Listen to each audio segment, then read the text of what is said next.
హవ్యూస్ profit your ట్రేడ్.in సమర్పిస్తున్న smart news కార్యక్రమానికి స్వాగతం. మార్కెట్స్లో స్టిల్ పాజిటివ్ మొమెంటం కొనసాగుతోంది. లాస్ట్ కొద్దిసేపటి నుంచి మార్కెట్స్లో స్ట్రెంత్ కూడా పుంజుకుంటుంది. ఆల్మోస్ట్ 43 పాయింట్ల లాభంతో నిఫ్టీ ట్రేడ్ అవుతుంటే 140 పాయింట్ల లాభంతో సెన్సెక్స్ ట్రేడ్ అవుతుంది 9659 పాయింట్ల దగ్గర. మేబీ 9650 పైన వాళ్ళ క్లోజ్ అయ్యే ఛాన్సెస్ కనిపిస్తున్నాయి. ఎందుకంటే యూరోపియన్ మార్కెట్స్ నుంచి ఏషియన్ మార్కెట్స్ నుంచి మంచి స్ట్రెంత్ మనకు ప్రోత్సాహక మద్దతు మనకు లభిస్తుంది. వాటి స్ట్రెంత్ కూడా మన మార్కెట్స్కి యాడ్ అయింది ఇవాళ. అండ్ ఇనీషియల్ మనం మార్కెట్ కామెంట్స్ తెలుసుకుని తర్వాత కొన్ని కాల్స్ అండ్ మెయిల్స్ తీసుకుందాం. శేషు గారు స్టూడియోలో ఉన్నారు, వెల్కమ్ బ్యాక్ అండి. 9650 పైన నిఫ్టీ ట్రేడ్ అవుతూ వస్తుంది. మేబీ వాళ్ళు 9650 పైన ఈ వీకెండ్లో క్లోజ్ అయ్యే ఛాన్సెస్ కనిపిస్తున్నాయి. ఎలాంటి ట్రేడింగ్ ప్యాటర్న్స్ మీరు అబ్జర్వ్ చేస్తారు ఈరోజు? చూడండి, ఇండెక్స్ అంటే ఒక 10 పాయింట్లు అటు ఇటు అక్కడి నుంచి 10 పాయింట్లు తగ్గినా పెద్దగా నష్టం లేకపోవచ్చు. అంటే టెక్నికల్గా ఆల్రెడీ చాలా స్ట్రాంగ్ ఉంది నిఫ్టీ, అదేవిధంగా సెన్సెక్స్ రెండు కూడా చాలా స్ట్రాంగ్గా ట్రేడ్ అవుతున్నాయి. అయితే ఇండస్ట్రీస్ కన్నా ఏంటంటే ఇక్కడ మిడ్ క్యాప్లో చాలా స్ట్రాంగ్ యాక్షన్. మధ్యలో కొన్ని రోజులు మనకి మిడ్ క్యాప్లో ఒక డౌన్ ట్రెండ్ చూసాము, దాని తర్వాత మళ్ళీ మిడ్ క్యాప్లో చాలా స్ట్రాంగ్ యాక్షన్. అయితే మిడ్ క్యాప్లో ఏంటంటే ఎప్పటికప్పుడు సెక్టరల్ చేంజెస్, చర్నింగ్ అంటాం, అంటే ఒక సెక్టర్ నుంచి ఇంకో సెక్టర్కి ఈ స్మార్ట్ మనీ అనేది మూవ్ అవుతూ ఉంటుంది. అందులో భాగంగా అంటే ప్యూర్ ట్రేడర్ అయితే మాత్రం అంటే ఫ్యూ డేస్ కోసము 1 మంత్లీ బేసిస్లో కోసం చాలా ఫాస్ట్గా మూవ్ కావాల్సి ఉంటుంది. ఫర్ ఎగ్జాంపుల్ ఈ రోజు కానీ చూసుకుంటే కొన్ని ఆటో స్టాక్స్ పెరుగుతున్నాయి, తర్వాత అండర్వేర్ గార్మెంట్స్, రూపాయి అండ్ కో, తర్వాత నోబుల్ లాంజరీ, ఇటువంటి స్టాక్స్లో మనకి మూమెంటం చూస్తున్నాము. సో ఇది స్పెసిఫిక్ యాక్షన్ ఉంటుంది. రానున్న రోజుల్లో కూడా ఇదే విధమైన ట్రెండ్ ఉండొచ్చు. మిడ్ క్యాప్లో మంచి యాక్షన్ ఉంటుంది. తర్వాత రీసెంట్గా ఏవైతే రిజల్ట్ బాగా పోస్ట్ చేసాయో అటువంటి స్టాక్స్లో కూడా మంచి యాక్షన్ కనపడుతుంది. ఇక ఇండెక్స్లో మనం చూసుకుంటే నిఫ్టీలో ఇంతకుముందు కూడా ఆల్రెడీ మనం మాట్లాడుకున్నాం, బాగా పెరిగిన స్టాక్స్లో లిస్టులో ఎక్కువగా ఈ ఫార్మా కౌంటర్స్ వస్తున్నాయి. సిప్లా కానీ డాక్టర్ రెడ్డి కానీ, నేను లాస్ట్ ఒక 1 వీక్ 10 డేస్ కానీ చెప్తూనే ఉన్నాను, ఫార్మా స్టాక్స్ బాటమ్ అవుట్ అయ్యేటట్టు కనపడుతున్నాయని. ఇక్కడి నుంచి ఎవ్రీ డిప్లో కూడా సిప్లా, డాక్టర్ రెడ్డీస్, తర్వాత క్యాడిలా లాంటి స్టాక్స్ని ఇన్వెస్ట్మెంట్కి ధైర్యంగా బై చేసుకోవచ్చు. ఒకవేళ డౌన్ సైడ్ ఉన్నా కూడా పెద్దగా ఉండకపోవచ్చు. నెక్స్ట్ 1.5 ఇయర్లో ఇవి అవుట్ పర్ఫామ్ చేసే అవకాశాలు కనపడుతున్నాయి. ఇక మిడ్ క్యాప్లో ఫార్మాలో మెర్క్ ఒకటి చాలా స్ట్రాంగ్ ట్రేడ్ అవుతుంది. ఇది రానున్న రోజుల్లో అట్లీస్ట్ ఒక 20-30% పెరిగే అవకాశం ఉంది. దాన్ని కూడా బై చేసుకోమని సజెస్ట్ చేస్తాను. మొత్తం ఇండస్ట్రీ అంతా most of the industry track చేసే వాళ్ళంతా ఫార్మాలో ఇంకా వర్స్ట్ ఉంది. ఇప్పుడు జస్ట్ ఎందుకంటే బాగా ఓవర్సోల్డ్ అయింది కాబట్టి ఏదో పాయింట్ ఆఫ్ టైంలో మళ్ళీ కవరింగ్ జరుగుతుంది. అదే ఈ 4 డేస్ ర్యాలీ కారణం. ఇంకా ఫార్మా స్టాక్స్లో వీక్నెస్ ఉండొచ్చని చెప్తున్నారు. బట్ మీరేమో యూఆర్ కాంట్రడిక్టింగ్ విత్ దెమ్. ఎందుకంటే చాలా పాజిటివ్గా, చాలా కాన్ఫిడెంట్గా మీరు ఉన్నారు. ఫార్మా ప్యాక్ ఇక్కడ నుంచి ఇంకా బాగా పర్ఫామ్ చేయొచ్చు, ఆల్మోస్ట్ బాటమ్ అవుట్ అయిపోయిందని చెప్పి. ఎందుకంటే మీరు అంత కాన్ఫిడెంట్గా ఉన్నారు? Any specific reasons for that? అంటే ఫస్ట్ థింగ్ ఏంటంటే ప్రైస్ కరెక్షన్ అనేది చాలా కొన్ని 30-40, ఈవెన్ మీకు సన్ ఫార్మా అయితే ఒక మేజర్ కంపెనీ, ఒక top company, Indian company, almost 60% దాకా కరెక్ట్ అయింది. ఓకే, కరెక్షన్ వస్తే ఏమవుతుంది అంటే వాల్యుయేషన్స్ అట్రాక్టివ్ ఉంటాయి, అది నెంబర్ 1 పాయింట్. నెంబర్ 2 ఏంటంటే ఇండియాలో గ్రోత్ స్టోరీ ఫార్మా స్టాక్స్కి, ఫార్మా సెక్టర్కి ఉంటుందండి. ఎంత లేదన్నా మీరు చూసుకుంటే ఇప్పుడు అంటే మనకి అంటే ఇవన్నీ మనం డైరెక్ట్గా ఇట్లా మాట్లాడకూడదు, జబ్బులు పెరగడం అనేది కామన్ అయిపోయింది. మరి ముఖ్యంగా కొన్ని చూసుకుంటే డయాబెటిక్ కానీ, ఇటువంటి క్యాన్సర్ కానీ, ఇవన్నీ కూడా ఇండియాలో రోజుకి చాలా ఫాస్ట్ ఫేజ్లో పెరుగుతున్నాయి. సో పెరిగినప్పుడు ఆబ్వియస్గా ఏంటంటే ఈ డ్రగ్ వాడకం అనేది పెరుగుతుంది. మనకి అదే డెవలప్ అయిన కంట్రీస్లో కానీ చూసుకుంటే ఎక్స్పెక్టెన్సీ లెవెల్స్ చాలా హై లెవెల్స్లో ఉన్నాయి. అంటే 80-85 ఉంది. మన ఇండియన్ కానీ చూసుకుంటే 68 ఉంది. ఎందుకంటే మన ఇండియాలో రూరల్లో అంటే చిన్న ఊళ్ళల్లో, గ్రామాల్లో ఇంకా ఈ మందుల వాడకం, రెగ్యులర్ బేసిస్లో మందుల వాడకం అనేది చాలా తక్కువ. సో ఫ్యూచర్లో అది పెరిగే అవకాశం ఉంది. తర్వాత ఇప్పుడున్న లైఫ్ స్టైల్కి తగ్గట్టుగా చూస్తుంటే అంటే జబ్బులు రావడం అనేది చాలా అంటే ఇంతకుముందు 60 ఇయర్స్కి వచ్చే ఇప్పుడు 40 ఇయర్స్కి వస్తున్నాయి. సో ఇవన్నీ దృష్టిలో పెట్టుకుంటే ఫార్మా స్టాక్స్, ఫార్మా సెక్టర్ చాలా స్ట్రాంగ్ ఉంటుంది. హెల్త్ కేర్ సెక్టర్ చాలా స్ట్రాంగ్ ఉంటుంది. మీకు డయాగ్నోస్టిక్ స్టాక్స్ ఏవైతే ఉన్నాయో మనకి థైరో కేర్ కానీ 30% గ్రోత్ చూపించిందండి. ఇప్పుడు ఫార్మా స్టాక్స్ మొత్తానికి ఉన్న ప్రాబ్లం ఏంటంటే ఇది షార్ట్ టర్మ్. ఇది కాబట్టి రానున్న రోజుల్లో ఫార్మా సెక్టర్ చాలా స్ట్రాంగ్ ఉంటుంది. ఎవ్రీ డిప్లో కూడా బై అని చెప్తాను. అంటే మోస్ట్ ఆఫ్ ది ఫార్మా కంపెనీస్కి యూఎస్ మార్కెట్ అనేది చాలా కీలకమైన మార్కెట్. ప్రతి ఒక్కరు యూఎస్ మార్కెట్స్కి ఎక్స్పోర్ట్ చేయాలి, ఎందుకంటే మంచి ప్రైజింగ్ వస్తుందని చెప్పి ఆ ఉద్దేశంతో ఉంటారు. బట్ యూఎస్ నుంచి చాలా హెడ్విండ్స్ ఎదురవుతున్నాయి. అక్కడ ట్రంప్ అధికారంలోకి వచ్చిన తర్వాత ఎస్పెషల్లీ ఎందుకంటే ఇంతకాలం పాటు మోస్ట్ ఆఫ్ ది సరైన బార్గెనింగ్ చేసుకోలేక అమెరికన్స్ అందరూ పెద్ద ఎత్తున నష్టపోయారు. ఇక్కడి నుంచి అలా నష్టపోవడానికి కుదరదు. కంపల్సరీ ఎక్కువ బార్గెన్ చేయండి, మంచి ప్రైస్తో మీరు తెచ్చుకోండి అని చెప్పి ఆయన పదే చెప్తూనే ఉన్నారు. And most of the American companies కూడా ఇప్పటికే దీనికి సంబంధించి మనం చూస్తున్నాము. అండ్ ఈ నేపథ్యంలో ప్రైజింగ్ ప్రెషర్ ఒకటి ఉండే అవకాశం కనిపించట్లేదు ఫార్మా కంపెనీస్కి. Number 1. Number 2 US FDA concerns. ఈ మధ్య మోస్ట్ ఆఫ్ ది కంపెనీస్ అంటే ప్రతి ఒక్క ఫార్మా కంపెనీ ఏదో పాయింట్ ఆఫ్ టైంలో ఈ 483 ఇష్యూస్ అనుకోవచ్చు, ఇంపోర్ట్ అలర్ట్స్ అనుకోవచ్చు, ఏదో ఒక ఇబ్బందులు పడుతూనే ఉన్నాయి. ఇలాంటి రిస్క్స్ పొంచి ఉన్న నేపథ్యంలో ఫార్మా ప్యాక్ అని ఈ టైంలో పిక్ చేసుకున్నది ఎంతవరకు కరెక్ట్ డెసిషన్ అవుతుంది? చూడండి, గ్లోబల్గా మన ఫార్మాకి ఉన్నది ఎక్స్పోర్ట్స్ అంటే గ్లోబల్ మిగతా అదర్ అన్ని కంపెనీస్తో కంపేర్ చేసుకుంటే మన ఇండియన్ది అన్ని కంట్రీస్తో కంపేర్ చేసుకుంటే ఇండియాది ప్రెజెన్స్ ఓన్లీ 2.5%, 2.6% అంతేనండి. అది కూడా లాస్ట్ ఒక 4-5 ఏళ్ళుగా అంతకుముందు కానీ చూసుకుంటే మన ఇండియాలో వేరే కంపెనీస్ డామినేట్ చేసేవాళ్ళు.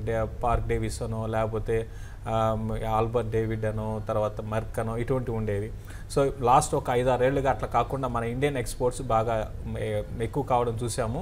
అయితే మీరు అన్నదిగా యూఎస్ ఎఫ్డిఏ ఇష్యూ ఉంది, అది మంచిదేనండి, ఒక విధంగా మంచిదే. ఎందుకంటే మన ఇండియన్ స్టాండర్డ్స్ చాలా పూర్ స్టాండర్డ్స్ ఉంటాయి, క్వాలిటీ పరంగా చాలా పూర్ స్టాండర్డ్స్ ఉంటాయి. కాబట్టి ఏంటంటే యూఎస్ ఇప్పుడు వీళ్ళ హికప్స్ ఏవైతే ఉన్నాయో, ఇది ఒక అలర్ట్స్ ఏవైతే ఉన్నాయో ఇవన్నీ కూడా మంచిది. ఎందుకంటే రేపు పొద్దున మిస్టేక్స్ చేయరు. ఆల్రెడీ ఈ మిస్టేక్స్ నుంచి కంపెనీస్ ఇప్పుడు బయటపడతాయి. అంటే ఇప్పుడు రిపీటెడ్గా మిస్టేక్స్ చేయకపోవచ్చు ఫ్యూచర్లో పెద్ద కంపెనీస్ ఏవి కూడా చేయకపోవచ్చు. ఇప్పుడు వచ్చిన ఈ నెగిటివ్ న్యూస్లు ఇవన్నీ కూడా ఏంటంటే ఒక విధంగా పాజిటివ్ అవుతాయి ఫ్యూచర్కి. తర్వాత ప్రైస్ వార్ అనేది ఎక్కడ ఉంటుందండి. ఒకవేళ ప్రైస్ తగ్గిస్తే మళ్ళీ అక్కడ కంపెనీస్ కూడా తగ్గించాల్సి ఉంటుంది కాబట్టి సో అడ్జస్ట్ అయిపోతుంది. అయినా కూడా మన ఎక్స్పోర్ట్స్ చేస్తున్న వాటిలో మెజారిటీ వాటిలో ఎక్కువ 30-40% పైన వీళ్ళ మార్జిన్స్ ఉన్నాయండి. ఒకవేళ మార్జిన్ తగ్గినా కూడా వాల్యూమ్ పెరుగుతుంది, అది పెద్ద ఇష్యూ కాకపోవచ్చు. అయితే ఉంటాయి మీరు అన్నట్టుగా ప్రాబ్లమ్స్ కంటే ఈ రోజు ప్రాబ్లమ్స్ సాల్వ్ అవుతాయి నేను అనుకోను. అయితే డొమెస్టిక్గా గ్రోత్ బాగా పెరుగుతుందండి. నెక్స్ట్ 2-3 ఏళ్ళు 4-5 ఏళ్ళు చూసుకుంటే డొమెస్టిక్ సేల్స్ కూడా బాగా పెరగచ్చు.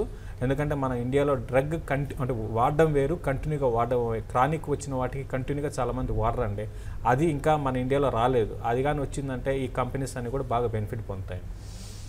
ఓకే, అది అనాలిసిస్ అన్న pharma pack and pharma sector గురించి కొన్ని మెయిల్స్ అండ్ కాల్స్ తీసుకుందాం. ఎండి కుమార్ మెయిల్ చేశారు. మణప్పురం ఫినాన్స్ని లాంగ్ టర్మ్ కోసం ఒక 2 to 3 years కోసం ఇన్వెస్ట్ చేసుకునేందుకు ఇది రైట్ టైమా?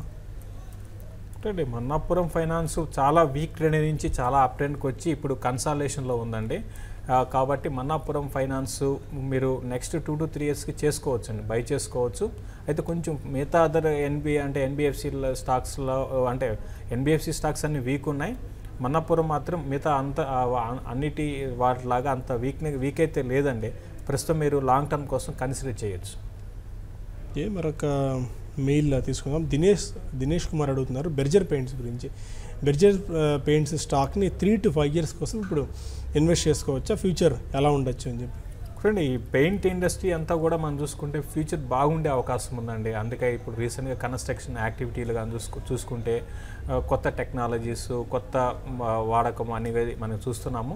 ఆ తర్వాత ఈవెన్ రానున్న రోజుల్లో మన కన్స్ట్రక్షన్ యాక్టివిటీ చాలా స్ట్రాంగ్గా ఉండొచ్చు. తద్వారా పెయింట్ కంపెనీస్ చాలా స్ట్రాంగ్గా పెరిగే అవకాశం ఉంది. దీనికి తోడు క్రూడ్ ఆయిల్ బిలో 50 ఇప్పుడు ప్రస్తుతం 50లో ట్రేడ్ అవుతుంది.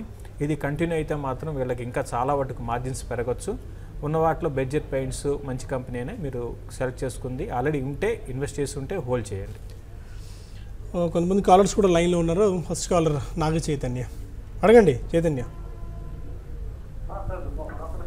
గుడ్ ఆఫ్టర్నూన్ అండి, చెప్పండి.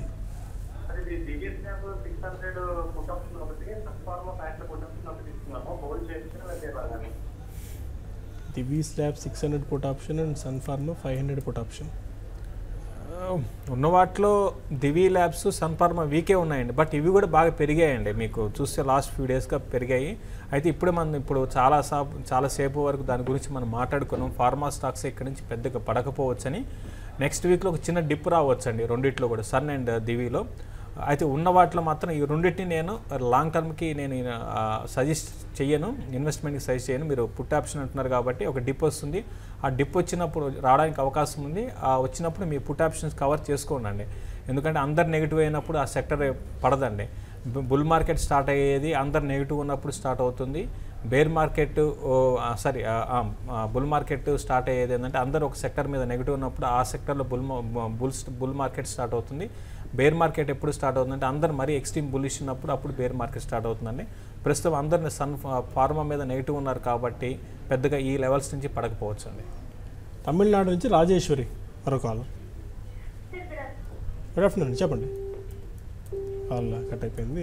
చంద్రశేఖర్ రెడ్డి మెయిల్ చేశారు, మారుతి సుజుకి 1 year కోసం తీసుకుందాం అనుకుంటున్నారు, తీసుకోవచ్చా? ఇవాళ డాయిష్ బ్యాంక్ లాంటి కంపెనీస్ కూడా చాలా స్ట్రాంగ్ బై కాల్ మారుతి సుజుకీకి ఇవ్వడం చూస్తున్నాం. 7,400 రూపాయలు షార్ట్ టర్మ్ టార్గెట్ ఈ స్టాక్ ఇస్తున్నారు. అండ్ ఇంకొన్ని రీసెర్చ్ ఏజెన్సీస్ చాలా అగ్రెసివ్గా వెళ్ళి 8,500 నుంచి 10,000 దాకా మారుతికి ఇస్తున్నాయి. మీరు ఎలాంటి టార్గెట్స్ ఇస్తున్నారు ఫర్ 1 year మారుతి సుజుకి?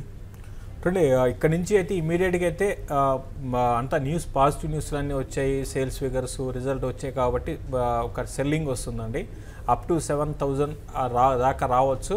అక్కడ మేము పిక్ చేసుకోమంటాను 8,000 to 8,200 అండి నెక్స్ట్ 1 year టార్గెట్గా చెప్పొచ్చు అండి. ఓకే, కార్తికేయన్ పంబా కార్తికేయన్ అడుగుతున్నారు, సువెన్ లైఫ్ సైన్సెస్ 500 స్టాక్స్ తీసుకున్నారు, 250 రూపాయలు average price, hold or exit? Suven life at 250. చూడండి, సువెన్ లైఫ్ అయితే నేను అంత బులిష్ లేనండి ఈ స్టాక్ మీద. కాబట్టి మీరు సువెన్ లైఫ్ చూసుకుంటే ఇది ఏంటంటే కొన్ని కారణాల వల్ల ఈ స్టాక్ బాగా పెంచారు ఒక టైంలో, అక్కడి నుంచి మళ్ళీ కరెక్ట్ అవుతూ వీక్గా ఉందండి. ప్రస్తుతం సువెన్ లైఫ్ని మీరు ర్యాలీస్లో ఎగ్జిట్ అయిపోయి మంచి ఫార్మా కంపెనీలో మీరు ఇన్వెస్ట్మెంట్కి కన్సిడర్ చేయమని చెప్తాను. అండ్ వినోద్ రెడ్డి అడుగుతున్నారు, ఎంటీ ఎడ్యుకేర్ 250 షేర్స్ ఉన్నాయి, 105 రూపీస్ యావరేజ్లో హోల్డ్ చేసుకోవచ్చు ఈ స్టాక్ని. ఎంటీ ఎడ్యుకేర్ చూడండి, ఎంటీ ఎడ్యుకేర్ అయితే ఇది యావరేజ్ చేసుకోమన్నారా? 105 రూపీస్లో ఆల్రెడీ ఆయన తీసుకున్నారు, హోల్డ్ చేసుకోవచ్చు. ప్రస్తుతానికి 66 రూపీస్లో ఉంది. ఇటువంటి పరిస్థితుల్లో మీరు దీన్ని యావరేజ్ అయితే చేయకండి. ఇది కనీసం ఒక 1 day రికవరీ లేకుండా బేరిష్లో ఉన్న స్టాక్ అండి ఇది. మీరు యావరేజ్ ఎటువంటి పరిస్థితుల్లో వద్దు, అవాయిడ్ చేయండి. ఇంకా మీరు దీంట్లో చేసేది ఏం లేదు, హయ్యర్ లెవెల్స్లో ఉన్నారు కాబట్టి మీరు బెటర్ ఏంటంటే ర్యాలీస్లో ఎగ్జిట్ కావడానికి ప్రయత్నం చేయండి. ఎఫ్ఐ హోల్డింగ్ దాదాపు తగ్గిపోయింది 7% దాకా, ప్రమోటర్ హోల్డింగ్స్ 80% దాకా తర్వాత హెడ్జింగ్లో ఉంది. 1 monthలో 17% లాస్, ఇయర్ టు డేట్ ప్రకారం చూసినా 45%. ఈ టైప్ ఆఫ్ బిజినెస్ చేసే కంపెనీస్ ఏవి కూడా సక్సెస్ కాలేదండి. ఆన్లైన్ బిజినెస్, ఆన్లైన్ ఎడ్యుకేషన్ అనేవి ఏవి కూడా సక్సెస్ లేదు. ఏదో జరిగిపోతుందని ఒక టైంలో బాగా ఇన్వెస్ట్ చేశారు చాలామంది, మొత్తం ఫ్యూచర్ అంతా ఆన్లైన్ ఎడ్యుకేషన్ రావచ్చు అనే ఉద్దేశంతో, బట్ అది ప్రాక్టికల్గా జరగలేదు. దానివల్ల ఈ స్టాక్స్ అన్ని పడుతున్నాయండి. నుంచి ఉదయ్ ఉదయ్ హలో చెప్పండి. ఉదయ్ వినిపిస్తుంది. అండి జిఎంఆర్ ఇన్ఫ్రా ఎంతకాలానికి తీసుకుందాం అనుకుంటున్నారో మీరు ఇప్పుడు పిచ్ చేస్తే? ఓకే, ఇంతకుముందు కూడా మనం 130 బులెటిన్ డిస్కస్ చేసామండి. మేబీ కంపెనీ చెప్తున్నట్టు ఆ స్థాయిలో కనుక రికవరీ ఉండి వాళ్ళు అనుకున్న డబ్బులన్నీ వస్తే మేబీ వీళ్ళ ప్లాన్స్ వర్కౌట్ అవ్వచ్చేమో. బిజినెస్ పరంగా మంచి మోడల్ అండి. బిజినెస్లో అందులో మనకి డౌట్ లేదు, చాలా స్ట్రాంగ్ బిజినెస్లో ఉన్నారు. తర్వాత వీళ్ళు ఏంటంటే ఓవరాల్ ఇండియాలో కూడా అంటే అటు నార్త్ సౌత్ అన్ని రీజన్స్లో కూడా బిజినెస్ చేస్తున్నారు. తర్వాత ఎయిర్పోర్ట్స్ మీకు తెలిసిందే. సో రానరు ఈవెన్ రీసెంట్గా గవర్నమెంట్ కూడా చూసుకుంటే ఒక 55 కనెక్టివిటీ పెంచడానికి ఎయిర్పోర్ట్స్, కానీ చిన్న ఎయిర్పోర్ట్స్, మన మేజర్ ఎయిర్పోర్ట్స్ కాదు, పెంచడానికి పర్మిషన్స్ కూడా ఇచ్చింది. సో ఫ్యూచర్లో ఏంటంటే మన ఇండియా చైనాతో కంపేర్ చేసుకుంటే చాలా మన ఇండియాలో ఎయిర్పోర్ట్స్ అనేది చాలా చిన్న పెద్ద ఏరియాస్లో ఉన్నాయండి. అంటే సిటీస్లోనే ఉన్నాయి, Tier 1 సిటీ, Tier 2 సిటీ తప్ప చిన్న వాటిలో లేవు. ఫ్యూచర్లో బాగుండొచ్చు అండి. అయితే కంపెనీ మెయిన్ ఏంటంటే డెట్ ఇన్ని రోజులు కంపెనీ పెరగపోవడానికి కారణం ఏంటంటే కంపెనీ బిజినెస్ ఉంది, ప్రాఫిట్స్ వస్తున్నాయి. ఆ ప్రాఫిట్స్ అంతా కూడా డెట్కి రీపే చేయడానికే వీళ్ళకి ఖర్చు చేయడానికే అయిపోతున్నాయి. సో ఇప్పుడు లాస్ట్ కొన్ని రోజులుగా కంపెనీ తీసుకుంటున్న డెసిషన్స్ అంటే డెట్ తగ్గించుకొని ఉన్న ఆస్తులు అమ్మి అంటే డెట్ క్లియర్ చేసుకుంటే మాత్రం డెఫినెట్గా బాగుండొచ్చు. ధైర్యం చేసి కొనాలనుకుంటే కొనుక్కోండి. బెంగళూరు నుంచి వెంకట్ మరొకరు అడగండి. వెంకట్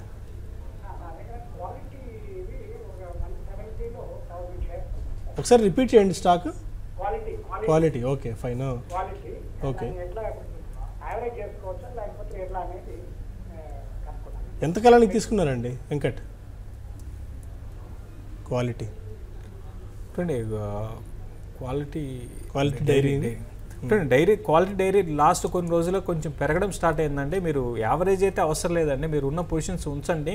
వీళ్ళకి ఏంటంటే మిగతా అదర్ దాంతో కంపేర్ చేసుకుంటే అంత స్ట్రాంగ్గా స్ట్రాంగ్ లేరు. ఓన్లీ ఒకే ఒక ప్రోడక్ట్. ఇప్పుడు రీసెంట్గా నాకు తెలిసి మిల్క్ కూడా స్టార్ట్ చేశారండి. అది అంటే దానివల్ల మిల్క్ వల్ల యాక్చువల్గా ప్రాఫిట్స్ ఉండవండి. మిల్క్ అనేది వాళ్ళకి మెయిన్ ఫోకస్ ఉంటుంది, బ్రాండ్ వాల్యూ పెరుగుతుంది తప్ప ఓన్లీ ఐస్ క్రీమ్స్ వీటి వాటిలోనే అదర్ ప్రోడక్ట్స్లో ప్రాఫిట్స్ ఉంటాయి. ఉంచండి. వీళ్ళకి ల్యాండ్ బ్యాంక్ కూడా ఉందండి, పర్లేదు. లాంగ్ టర్మ్కి మీరు అంటే ఓపిక ఉండాలి. ఓపిక ఉంటే మీరు ఇప్పుడు యావరేజ్ చేయాల్సిన అవసరం, కొనాలనుకుంటే కొనుక్కోండి, కానీ యావరేజ్ పక్కన పెట్టండి. ఇన్వెస్ట్మెంట్కి హోల్డ్ చేయమని చెప్తాను. ఎఫ్ఐస్ ఇంట్రెస్ట్ కూడా పెరుగుతుంది స్టాక్ మీద గత కొద్ది రోజుల నుంచి. అండ్ రవీందర్ అడుగుతున్నారు, Avanti feeds Dhampur sugars 6 months to 1 year time horizon కోసం పిక్ చేసుకోవచ్చా? Avanti feeds Dhampur sugars. Avanti feeds బాగా పెరిగిందండి, కాబట్టి ఆ రిస్క్ ఉంటుంది. ఆ బాగా పెరిగింది, ఓవర్ బాట్లో ఉన్నది, అట్లనే ఆ రిస్క్ కూడా ఒక 20 to 30% పడడానికి అవకాశాలు ఉంటాయి. అటువంటి స్టాక్స్ని ఏంటంటే మనం షార్ట్ టర్మ్కి తీసుకోకూడదండి. ఎందుకంటే ఇక్కడ నుంచి ఒక 20% పడి ర్యాలీ ఆగిపోయిందంటే మళ్ళీ మీరు కొన్ని నెలల పాటు వెయిట్ చేయాల్సి ఉంటుంది. ఫండమెంటల్స్ బాగా ఇంప్రూవ్ అయినాయి, దాని కారణంగా అవంతి ఫీడ్స్ బాగా పెరిగింది. ఈ లెవెల్లో ఇది ఆగొచ్చండి, కాబట్టి షార్ట్ టర్మ్ కాదు, 1 year అట్లా ఉంటే కరెక్షన్స్లో కొనుక్కోమని చెప్తాను.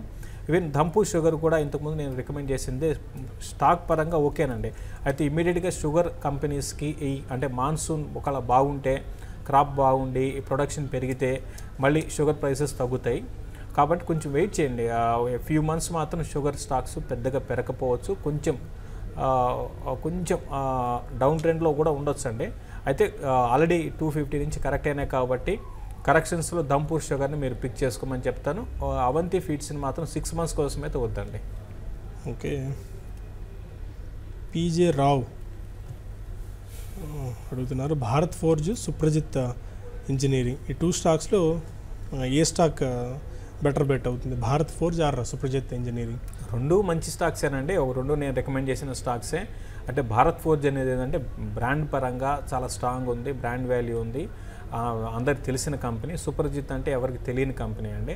ఆ 2 మంచి కంపెనీసే. 2 కూడా అయితే అటు ప్రాఫిట్ మార్జిన్స్ ఇవన్నీ చూసుకుంటే సుప్రజిత్కి చాలా స్ట్రాంగ్ ప్రాఫిట్ మార్జిన్స్ ఉన్నాయండి, దగ్గరగా 10% దాకా. అయితే భారత్ ఫోర్జ్ పెద్ద కంపెనీ కాబట్టి అంత మార్జిన్స్ ఉండకపోవచ్చు, సైజు కూడా పెద్దదే. ఏదైనా కూడా 2 మంచి కంపెనీస్ అండి, 2 కూడా రీసెంట్గా బాగా పెరిగాయి. రెండిట్లో మీరు 50-50 కూడా ఇన్వెస్ట్ చేసుకోవచ్చు. ఓకే. ఇందిరా అడుగుతున్నారు, global spirits book value 127 rupees ఉంది, ప్రైస్డ్ బుక్ 0.56 దాకా ఉంది. ఇవన్నీ బేస్ చేసుకుని గ్లోబల్ స్పిరిట్స్ బై చేసుకోవచ్చా? చూడండి, బుక్ వాల్యూ అంటే ఏం లేదంటే ఆస్తు, అంటే కంపెనీకి ఎంత ఆస్తి ఉంది. ఒకవేళ ఆస్తి ఉన్నా కూడా బిజినెస్ లేకపోతే మనం దాంట్లో ఇన్వెస్ట్ చేయం కదండి. సేమ్ అట్లనే కూడా గ్లోబల్ స్పిరిట్స్ ఓకే.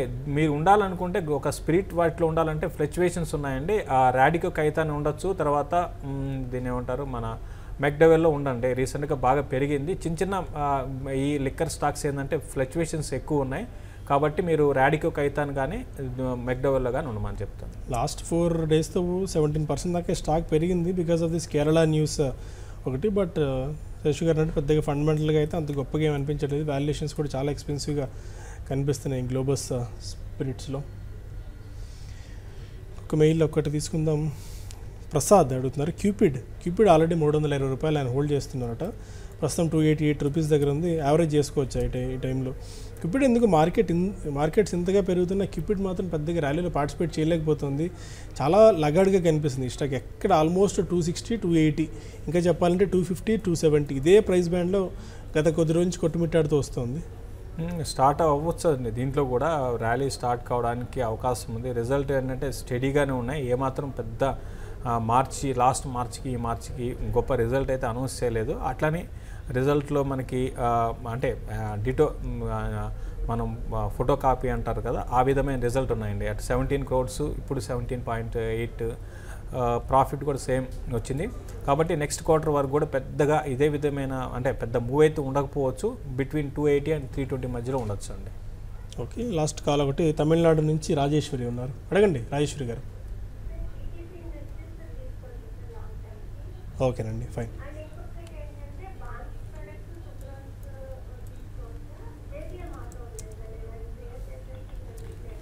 ఏంటి చెప్పి చాలా స్టాక్స్ అడిగారండి, ఒక్కటే తీసుకుందాం మనం. ఈపీసీ ఇండస్ట్రీస్ ఒకటి, మళ్ళీ ఈపీసీ ఇండస్ట్రీస్ ఒకటి తీసుకుందాం. ఈపీసీ ఇండస్ట్రీస్ ఫ్రెష్గా ఇన్వెస్ట్ చేసుకోవచ్చు లాంగ్ టర్మ్కి. ఈపీసీ అనుకుంటాను. పీటీసీ. Okay, fine. మీరు రెగ్యులర్గా అంటున్నారు. పీటీసీ అనుకుంటా. Okay, fine. పీటీసీ ఇండస్ట్రీస్ అయితే మీరు బై చేయాలనుకుంటే బై చేయొచ్చండి, మంచి కంపెనీనే, ఫండమెంటల్స్ బాగున్నాయి. అయితే స్టాక్ కూడా బాగా పెరిగిందండి, 150 రూపాయల నుంచి కంటిన్యూగా పెరుగుతూ వచ్చిన స్టాక్ ఇది. కాబట్టి ప్రస్తుతం 320 ఆ లెవెల్ కొంత టెక్నికల్ రెసిస్టెన్స్ ఉండొచ్చు. మీరు కొనాలనుకుంటే మాత్రం కొంచెం కరెక్షన్స్లో కొనుక్కోమని చెప్తానండి, మీరు అడిగిన పీటీసీ అయితే. Okay, fine. ఆ నోట్తో ఈ బులెటిన్ ఇక్కడ వైండప్ చేద్దాం. మార్కెట్స్లో స్టిల్ మనకి పాజిటివ్నెస్ కనిపిస్తూనే ఉంది. మళ్ళీ ఇక్కడ బులెటిన్ వైండప్ చేసి మళ్ళీ క్లోజింగ్ రిపోర్ట్లో కలుద్దాం. అప్పటివరకు మార్కెట్ రిలేటెడ్ అప్డేట్స్ కోసం కీప్ వాచింగ్ TV5 Money.